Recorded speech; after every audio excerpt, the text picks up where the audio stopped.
I'd like to refer to an article in the Toronto Star, October 31st, 2016, for my colleagues who may not have seen this article.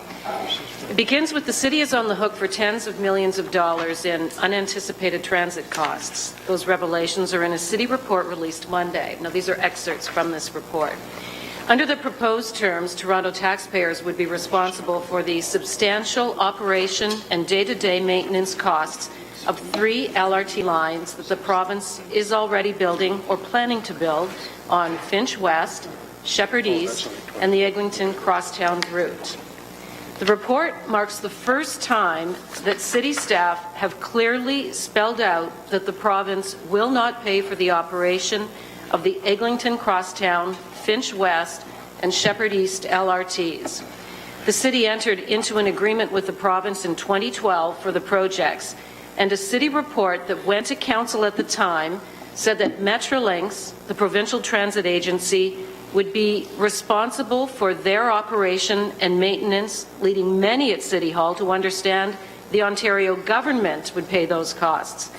But city staffers now say that there is nothing in the original master agreement that compels the province to pay for operations and maintenance. Initial estimates indicate the costs of operating and maintaining the 4 LRTs could be more than $100 million a year, assuming they all enter service by 2026. The Eglinton Crosstown alone is expected to require a $39 million annual subsidy when it opens in 2021. I was hoping we would have had someone here from Metrolinx to speak to this, but Paul, and I appreciate you being here. I feel bad you always have to take the questions on this, but could you perhaps just comment on what I just read, and I know you've looked at it as well. Paul. So through the chair, commenting on what happened previously in Toronto in terms of the operating and maintenance, I'm not privy to all the staff pieces behind it. In terms of our development of LRT, there's always been discussion in the reports that have come to council around the operating costs that would be there. It's just a question of what those operating costs are.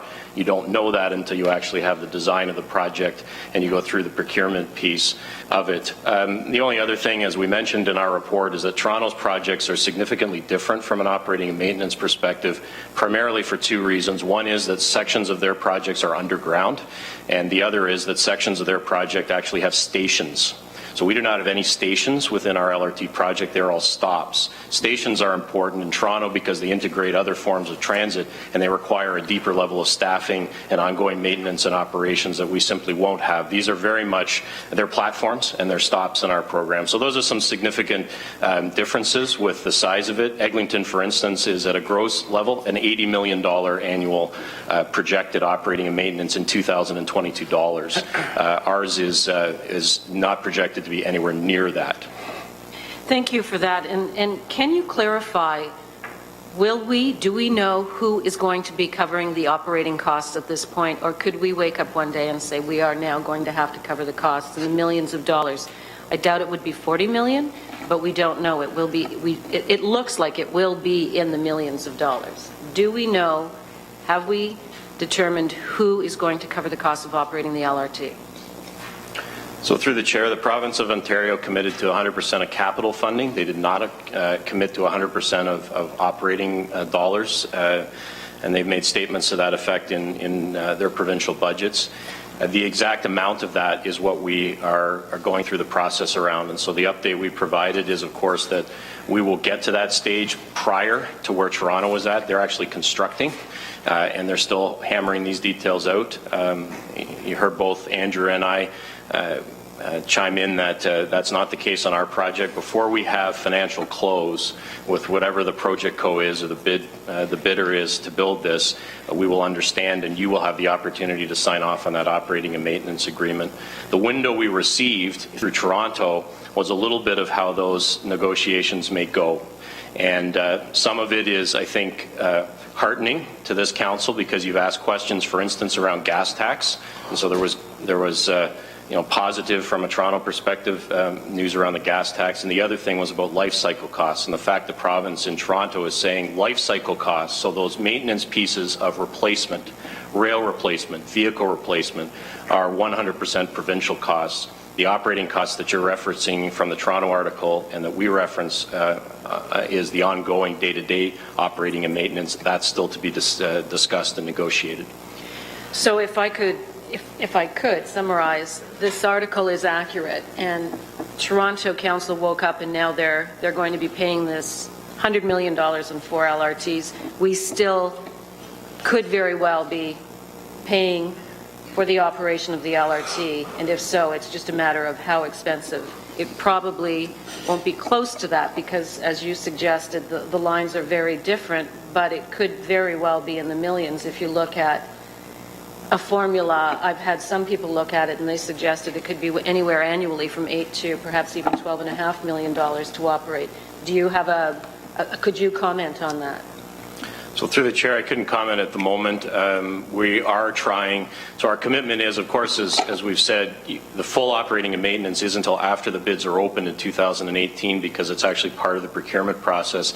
But what we have committed is to try and nail down some order of magnitude earlier than that. I don't have it now. I won't have it in the next few weeks, but we hope in 2017 to be able to provide you with a bit more of that sense. So I can't comment on the order of magnitude at this point.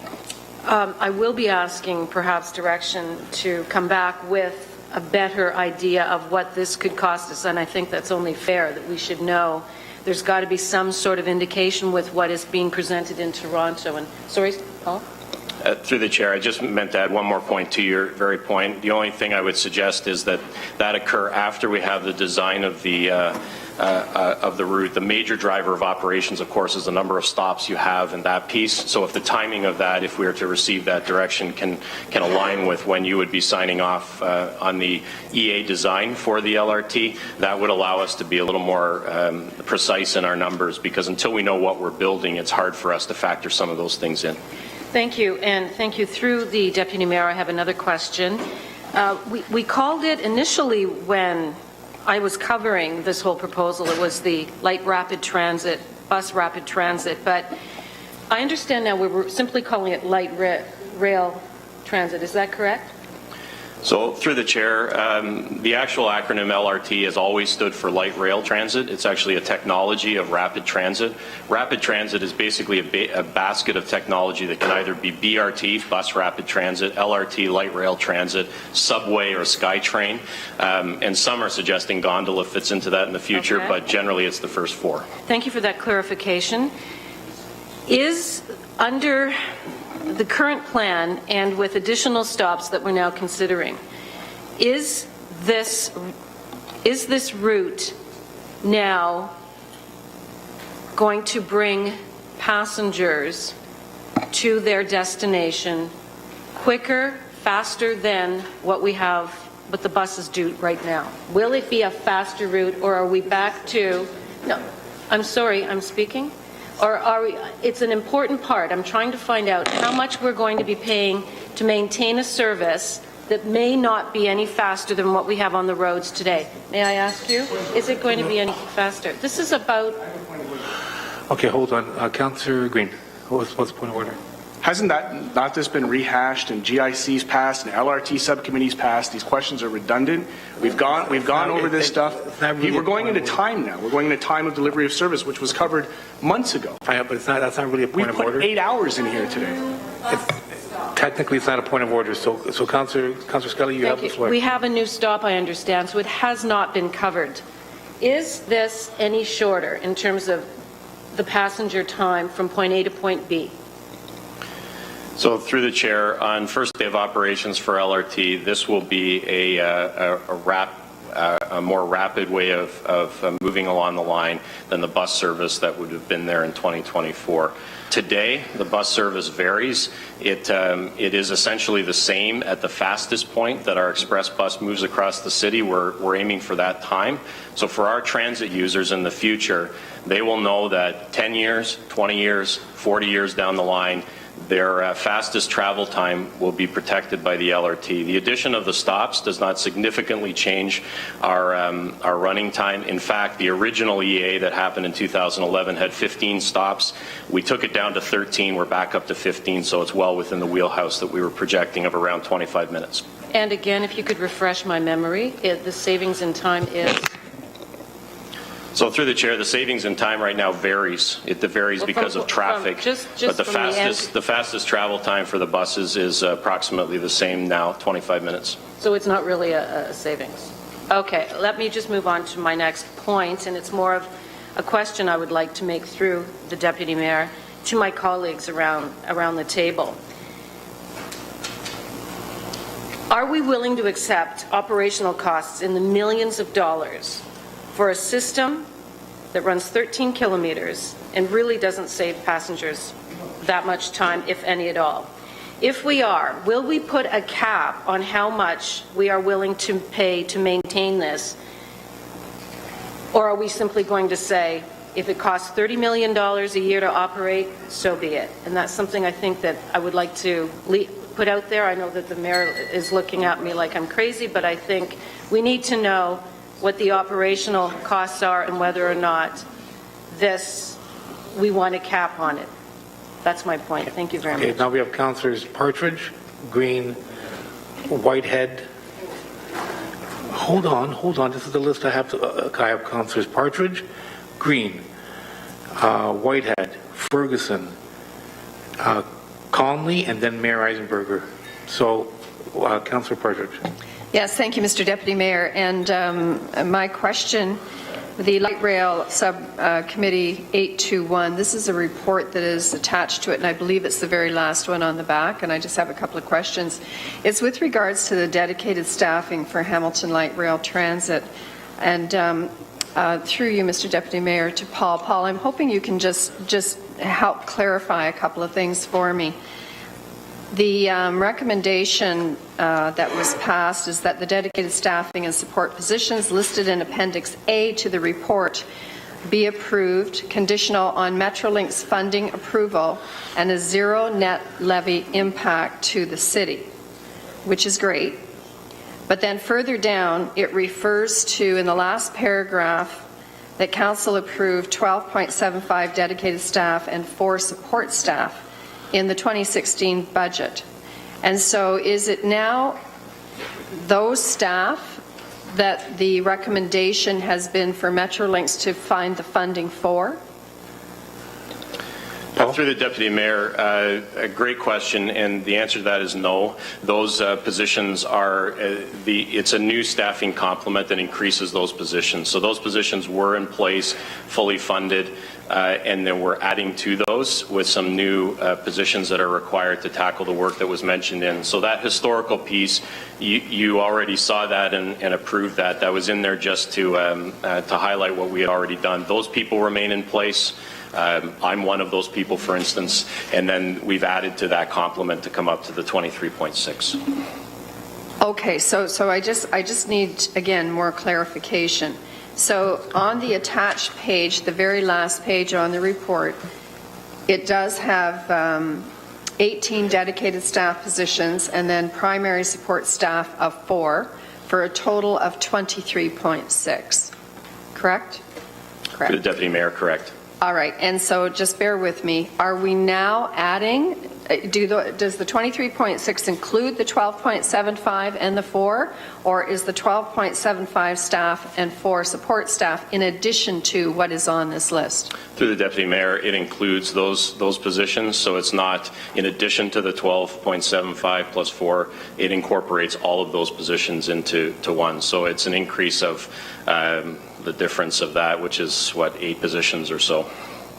Okay, thank you. So the 12.75, where it has 18 on the attached sheet, so it's actually an additional 6.25 or 5.75, whatever it is on top of that. Okay, so the numbers on this sheet, this is the final tally of 23.6. And it's all to be funded through who? So through the Deputy Mayor, it'll all be funded by Metrolinx. The caveat we put in there is that we actually have to request the funding, and it goes through their approval to ensure it's eligible costs. Right. And until I receive the written confirmation signed by Metrolinx, I don't authorize anyone to go ahead with hiring, because until I get that signature. So it's a timing issue more than anything else. You should not read into this in any way that there's a question mark around this. Metrolinx have signed off in it in principle. Right. I just have yet to receive the signed copy of the memo. So it's a formal process that the city needs to put this request forward. So, through you, Deputy Mayor, these positions, is the funding that Metrolinx is going to be looking for, is it coming from the $1 billion? Through the Deputy Mayor, yes, it does. All eligible costs of staffing, the capital costs, consulting costs, all come out of the project budget, yes. And so none of these positions up to this point the city has not funded any positions up to this point? Through the Deputy Mayor, no, and in fact in the memorandum of agreement we signed off with Metrolinx, they actually retroactively paid for the staffing back to the announcement date. So some staffing costs that the city manager had put in place early on before we signed anything were covered retroactively. We're covered, okay. And my last question is just to clarify then what I heard you say, was it also includes your position? Through the Deputy Mayor, yes, the Director LRT Project Coordination is me. All right, so all staff are being covered within that $1 billion, which is being paid by Metrolinx. Okay, thank you. Those are my questions. Thank you, Councillor Partridge. Councillor Green. Councillor Green? Okay, Councillor Whitehead. The councillor read a report out of the paper I read as well. You did talk about that as a different track. For example, let's talk about the Eglinton Crosstown. And, there's some tunnel and so forth, there's stations, so there is a difference between the two. But it also has a significant ridership. Do you know what the ridership is there now, what is projected? Through the Deputy Mayor, no, not for the Toronto projects, I don't. Do we know what revenue it's generating on that line now? Through the Deputy Mayor, no. So those are other differences that are part of the whole equation in regards to operating costs, is that correct? Through the Deputy Mayor, yes. Now, if I recall, and this is where Paul can help me, in the original report by Metrolinx when we were looking at Eastgate to Mac, if I recall, the operating, and I don't know if this was all inclusive, so I need some clarification, but the operating, maintenance, and life cycle cost for this service was estimated between 15 and 16 million. Is that correct? Through Deputy Mayor, the number range is correct. Whether it included life cycle or not is a question that I don't have a definitive answer for. My expectation is that would be low if it included all the life cycle costs, so I think that was the annual operating and maintenance, which would be the day-to-day maintenance costs. Now, the window that has been shed as a result of what happened in Toronto is that we know a template that the Metrolinx will be approaching the City of Hamilton on. So we know that the province will pick up life cycle costs. I mean, that's the template. We know that they'll pick up maintenance costs, but I'm not clear in the article.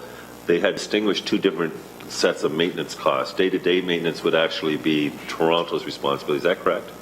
Through the Deputy Mayor, correct. So day-to-day operating and maintenance, think about that of keeping the stop locations, for instance, clean, keeping them stocked with if there's any supplies or materials, those types of things, yes. The maintenance in a life cycle piece is also track maintenance. You do have maintenance on the vehicles that is beyond the day-to-day maintenance. Every once in a while you do have to do some significant maintenance on wheels and brake systems and those. That's what we're talking about in terms of that life cycle maintenance.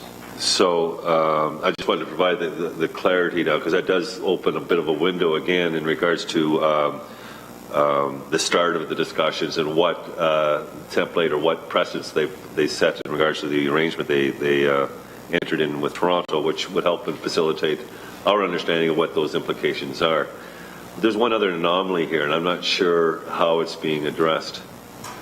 And that is the fact that the B line is one of our most lucrative lines, as I understand it, in the service, which actually offsets costs on other lines. So and we did pass a resolution, if I recall, that it would be a revenue-neutral proposition. That isn't something they entered into in Toronto.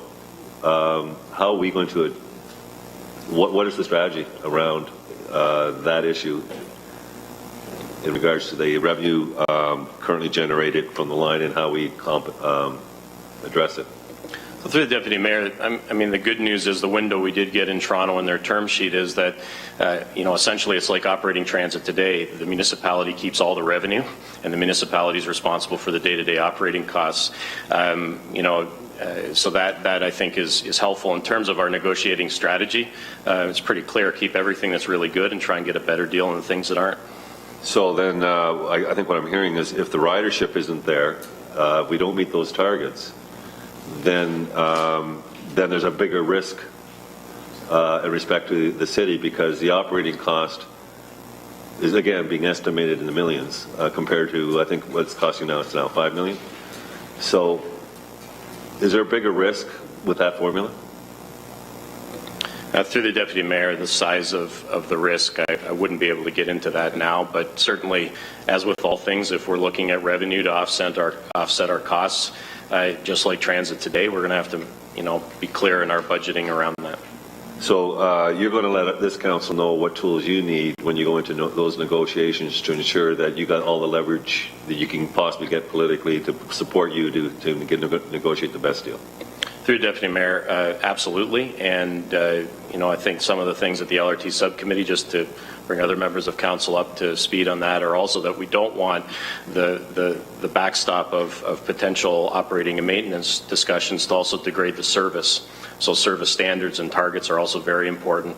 Also heartened in Toronto that the city and the municipality is the one setting those fare rates, the integrated fare rates, service pieces, that we're not on the hook for that. So I mentioned at the subcommittee, for example, and I had talked to you previously, which I thought was a very admirable a target, and that was a 6-minute to a 4-minute headway, 6 minutes being the minimum in regards to our objective, and 4 minutes would be the desirable, maybe not necessarily achievable right away.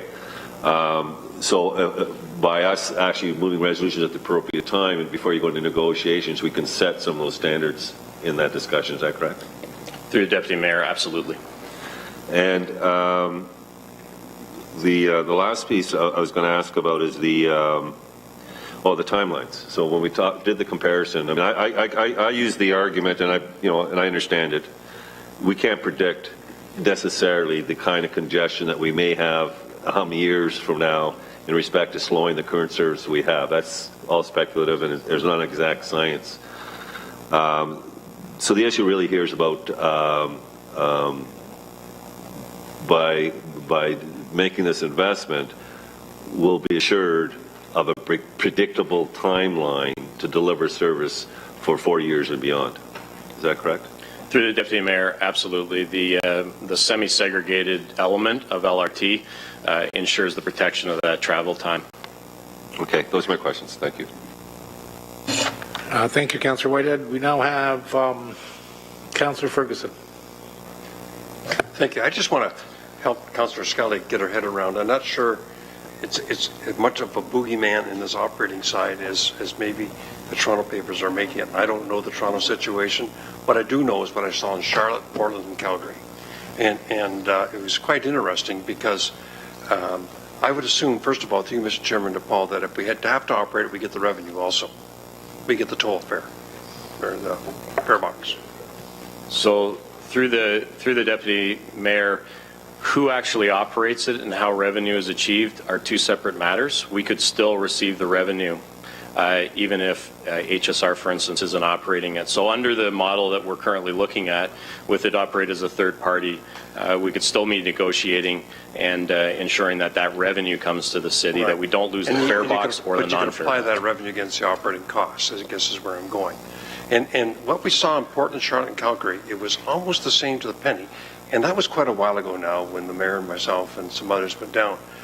But it was the interesting part, the average cost back then for a bus ride is $2.43. Don't know what it is today, and we should maybe refresh these numbers. The average cost of a passenger on the LRT train was 35 cents. The reason all three of them said it was significantly lower is one driver, the most expensive part of operating a system, a transit system, is the guy driving them. And you're moving 3 times as many people with the LRT train as you are with the bus. The second reason is, now this could change, but electricity is a lot cheaper fuel than diesel is. And number 3 is the insurance cost is significantly less because you're not moving into the traffic anymore. You're running down a dedicated rail that has barriers to prevent people from driving into the train. And so that's why there was a significantly lower operating cost. And if we get to keep the revenue that we're currently getting on the B line, and I've understood through 3 previous presentations, that's our single biggest revenue line is the B line.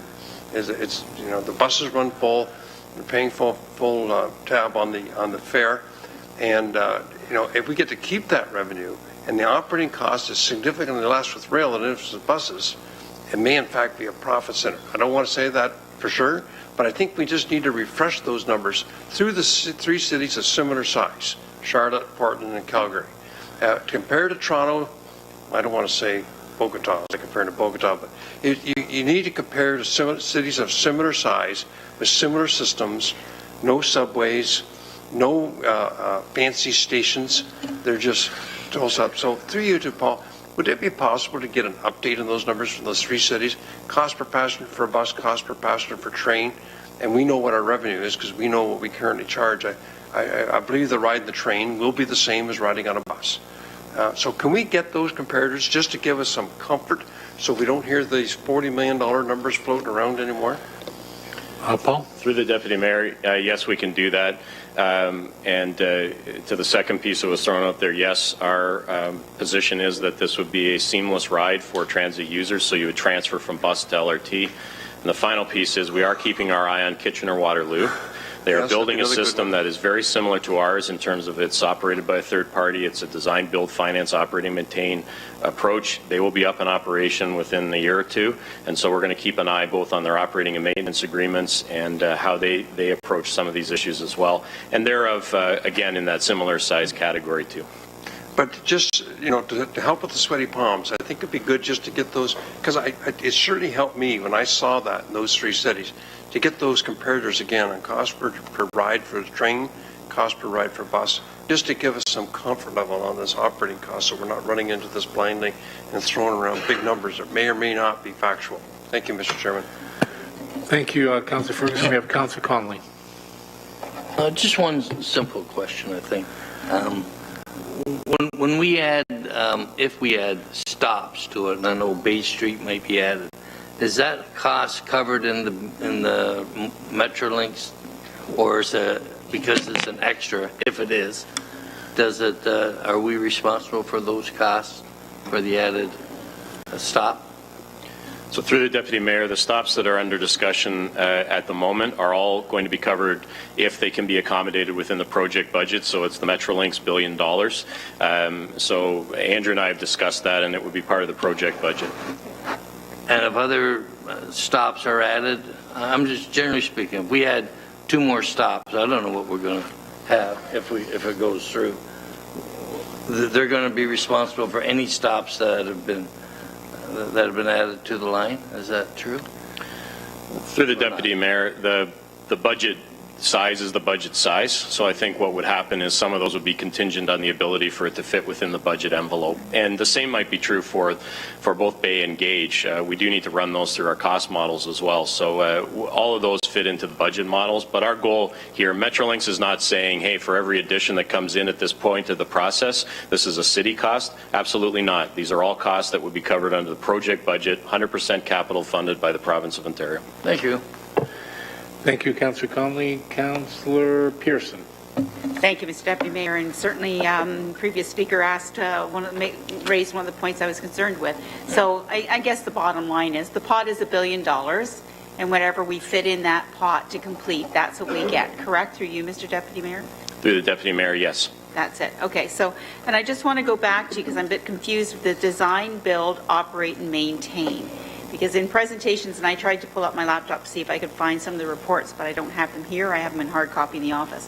When we had presentations a while ago, it did say, because it was DBOM, design, build, operate, maintain, that was presented to us. Can you just please, and it may not be going into it now, but could we get a report that tells us exactly who does what or what you're going to be pursuing? Through you, Mr. Deputy Mayor. Through the Deputy Mayor, absolutely, we can provide and actually it would be Metrolinx and Infrastructure Ontario that could provide a bit more of that detail. Just for clarity for the record here, it's actually 5 letters, DBFOM, Design, Build, Finance, Operate, and Maintain. And the model is that this is done through the province's alternative finance and procurement model. Most of us know it better as a P3 model. The private sector handles all 5 of those letters, and that's a contract that is struck between Metrolinx and Infrastructure Ontario and the successful bid project. You're going through, I think, a bit of a similar process in the biosolids, so you're seeing some of these things happen. It's not the first time we've done these types of things. This is just the largest. But I would appreciate, as direction, something coming back to us so that we have some more quantified information. Thank you. Thank you, Councillor Pearson. We have Councillor Collins. Just to be clear, I want to understand with some certainty here today what the timelines are in terms of understanding who's paying for the operating and what the operating costs are. So I thought I heard that through 2017 we'll have a better understanding in terms of what the design is.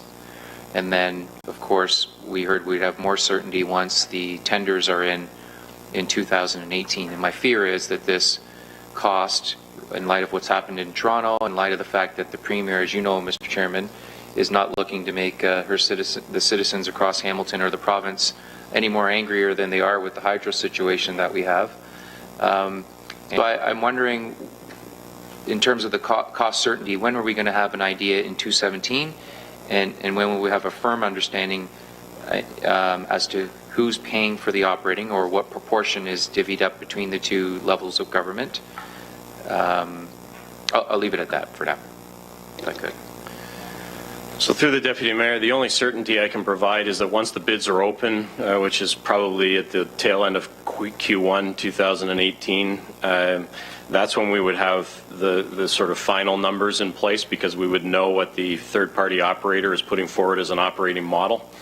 I'll have to take away and provide a better timeline in terms of when some of those interim steps can be met, because those are pieces that I can't talk about without discussing that with Metrolinx and probably Infrastructure Ontario as well. So the certainty I can provide is after the bids are open, Q1 of 2018.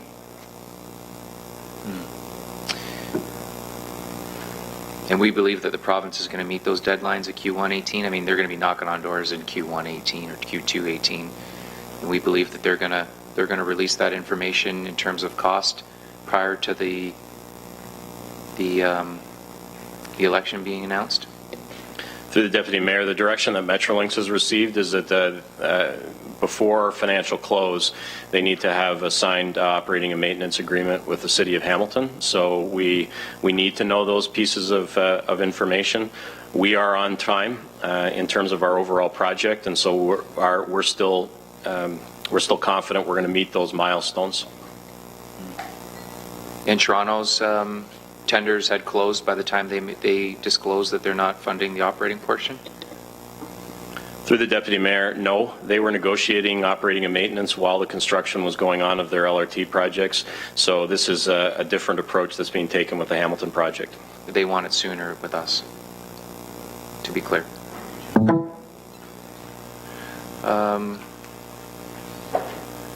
So, I mean, irrespective of what the costs are as it relates to whatever comes through the tender process, what prevents us from understanding who's paying for the operating, irrespective of what the number is? Through the Deputy Mayor, I think that what we want is what we've committed to you is that we'd hope to get some of those principles on the table earlier in 2017. It would be post the submission of our environmental project report, which is scheduled for the March-April time of 2017. We would then know what our basic design is, could move forward on that. So, in order of magnitude timing, I could say by the middle of 2017, we should be able to nail down some of those principles. So absolutely, probably a year earlier than the actual final numbers, we could be giving some sense of those pieces. We'd like to set down the principles in terms of fair integration with our existing system, pieces like that I know are important to Council. Thanks for that, Paul. What's the net operating cost we used as the assumptions going through the design process? So in the reports that were submitted through to Council, and then we submitted reports through to the province, what numbers did we believe at the time, and they would have been best estimates, and the ridership numbers were a guess? guess at the time. What numbers did we assume would represent the operating costs? Through the Deputy Mayor, I'll go back and ensure for certainty that I'm accurate, but I believe it was, as Councillor Whitehead said, in that $14 to $16 million range is my recollection of the 2013 report that came forward, but I'll certainly clarify that and send that out. Those are my only questions. I would like to, at some point in time, come back with a motion that that seeks to understand from the province well ahead of 218 in terms of the responsibilities. So we certainly wouldn't maybe know the number, but it would be good to know whether the city's on the hook, whether the province is on the hook, whether suggesting it's a 50-50. So it would be good to understand the principles, I think, as Paul mentioned earlier. I think everyone's nodding. If you want to bring that forward now, I'd be more than willing to take it. Well, I don't want to do it off the cuff, but I will come back maybe at the next meeting with something to that effect. Okay. We have first-time speaker, Mayor Eisenberger. Thank you. So that's already coming. So reiterate the date again, Paul, in terms of the principles that we're talking about. I thought I heard, Q1 2017. Correct? Through the Deputy Mayor, no, it would be Q2. Q1 17 is when we'd be submitting our design, so right. Q2 of 2017. And we already have a printed schedule that Council has seen on numerous occasions. Both committee and GIC and Council in terms of the schedule of events as to how they roll out, and that's part of it, is it not? Through the Deputy Mayor, yes, we provided that. What it doesn't include is some of the conversation that we've had here, which is a little bit more of a drill down of how the operating and maintenance agreement time frame would bring forward some other information. So at the appropriate time, I do think it would be helpful for us to make sure that we're bringing back the elements that you see as the key principles. Right. No problem working towards that at the next meeting, the next opportunity we have, we could probably bring that forward. It just also gives Andrew and I an opportunity to understand how we're communicating both with Metrolinx and our own staff here. Right. And just so we don't kind of suffer from the illusion that we don't have an operating expense right now, we run a B line and a separate transit line on King Street all the way through to McMaster now, do we not? Through the Deputy Mayor, yes, there is an express service that operates that. That's very much what the LRT will enhance. Right, and we know the operating expense for that right now, including maintenance and everything else that goes with it. Through Deputy Mayor, I can work with Transit to bring those specific numbers, right. Yes. And so my understanding was, I mean, again, to reinforce what Councillor Ferguson said, and I think what all the documents have indicated, up until now, that there's an expectation that the operating expense would actually, in fact, be lower. Is that a? Well, I know Councillor Whitehead is a better idea, but Paul, could you kind of address that, please? Through the Deputy Mayor, the overall operation of a light rail transit system is more expensive. It's a higher technology level, and it requires us. So I don't want to say yes or no to that categorically. There is the ability, however, and Councillor Ferguson has mentioned this, for those operating costs to be significantly more efficient. For instance, some of the projections as we look out to 2031 and 2041, you need significantly less vehicles, obviously, to move the same number of people, which creates an efficient system.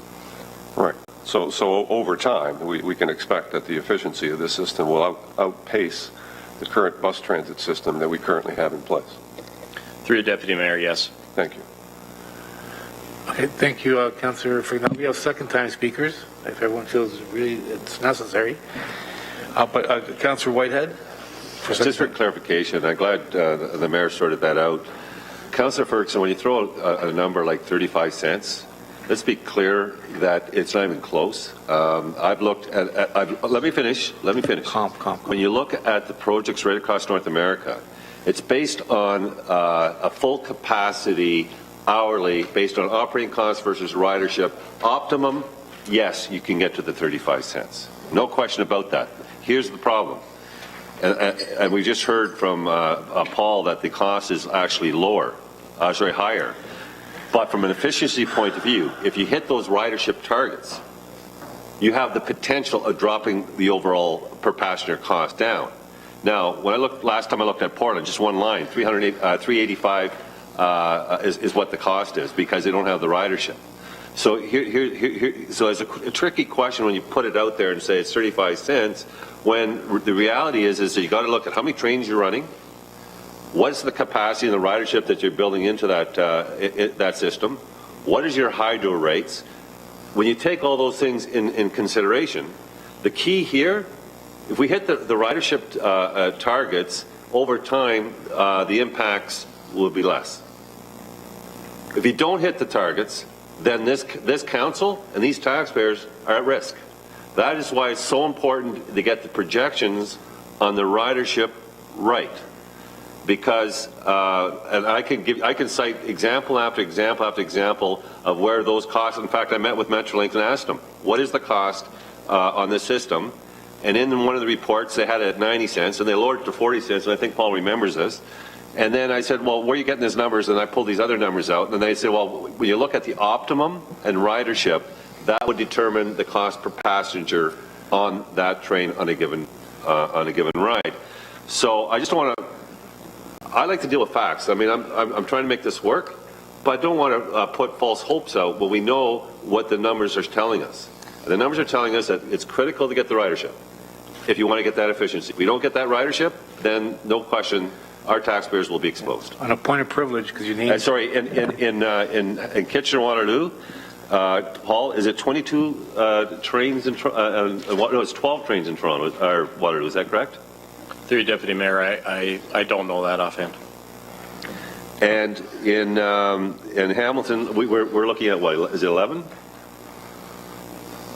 Through the Deputy Mayor, at this stage, 11 or 12 trains on the East-West link and significantly less, obviously, on the A-spur. The kilometers difference in Waterloo? They're at about 19. We're in total at 13. And their estimated operating cost to date, unless those numbers change, was around $22 million? Through Deputy Mayor, yeah, that sounds correct. And just for clarification, I did ask about our King line and the B line, and it's $5 million. So there's your differential. Thank you. Okay, on a point of privilege, Councillor Ferguson? Yeah, to suggest I was talking maximum capacity, full ridership is crap. It's what they were experiencing, those three cities. I don't know whether they're running at capacity or running at partial capacity. I do know that one of the reasons we affect, the main reason, I remember Don Hall standing at the podium saying we're choosing the B line because it'll be sold out the day it opens because of the ridership we got now on the B line. That's why we picked that line. But don't put words in my mouth. I saw it, as did the mayor when we were touring. Staff shows what their actual costs are. They're not optimum. Thank you, Councillor Ferguson. Councillor Partridge, for a second time. Yes, thank you, Mr. Deputy Mayor. And Paul, I really do appreciate you answering these questions, as they're just important questions that all of us need to answer.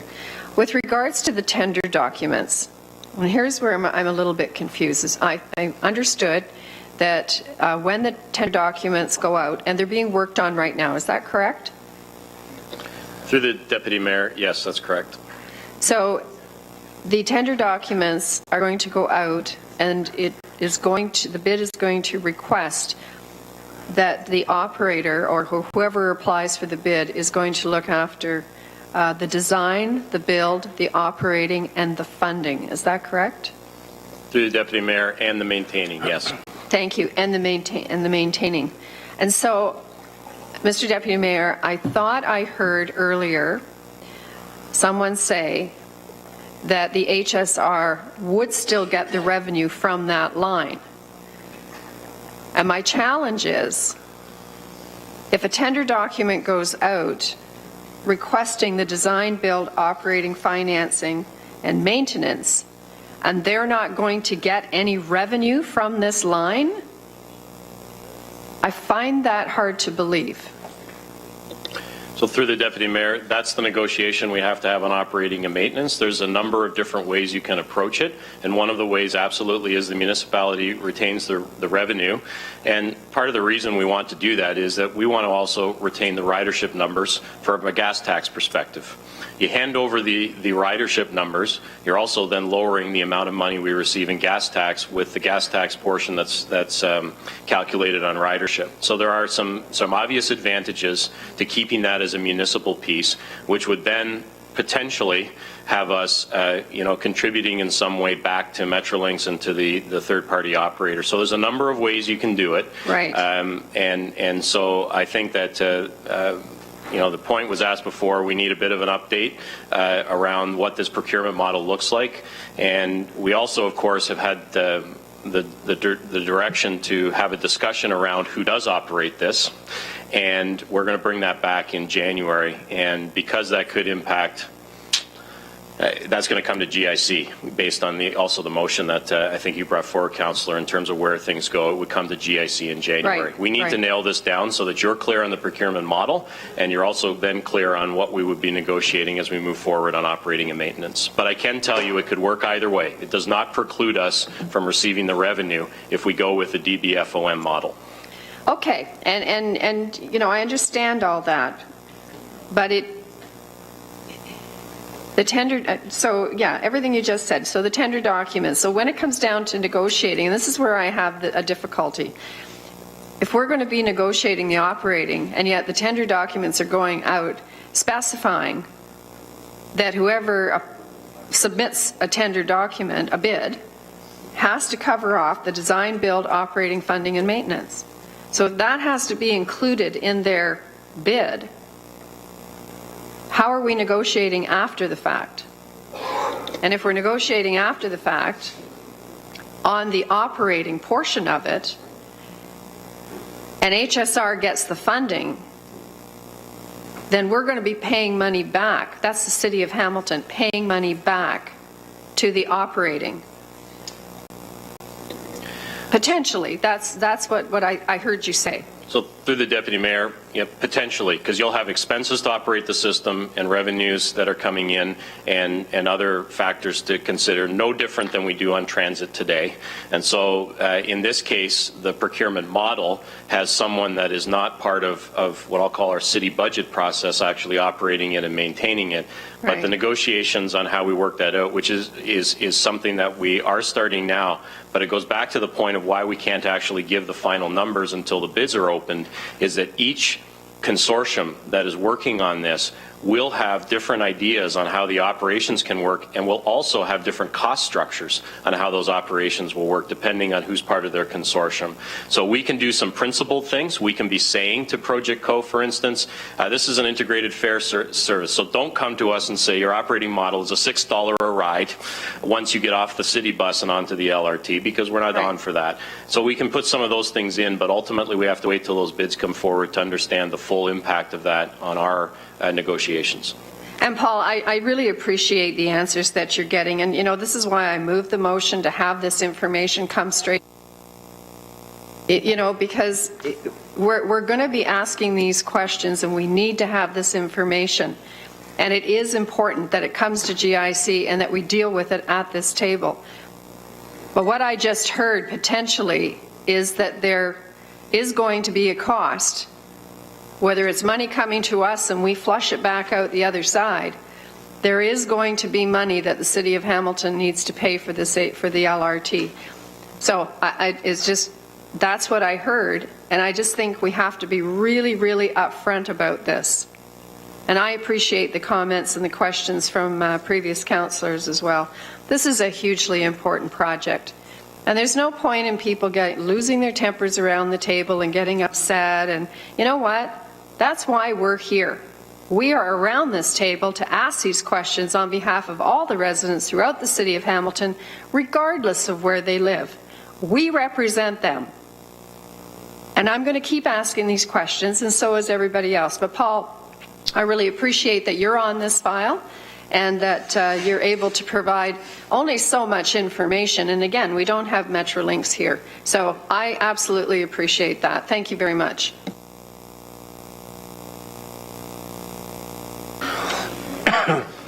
Okay, so are you finished, Councillor?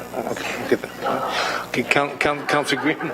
Thank you. Just a reminder about the work that we do around this table. Nobody's getting upset except for rehashing things that we've gone over again and again and again. I want to remind people that on November 29th we had an LRT subcommittee, and it's always open to councillors around the table. So part of why I had trouble supporting the motion that was aforementioned was for this very reason. That if that's the case, then let's disband all subcommittees. Let's just do everything in GIC, and let's just rehash all the work that we've been, done over the last 2 years. So that's the challenge that I have, is that, we're here, and a lot of these questions have been answered.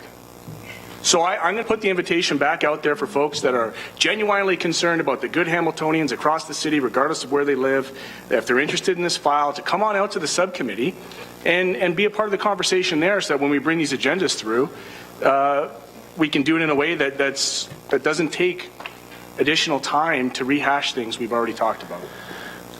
Thanks, Councillor Green. And in all fairness, we're only dealing with the 4 items on that particular those minutes.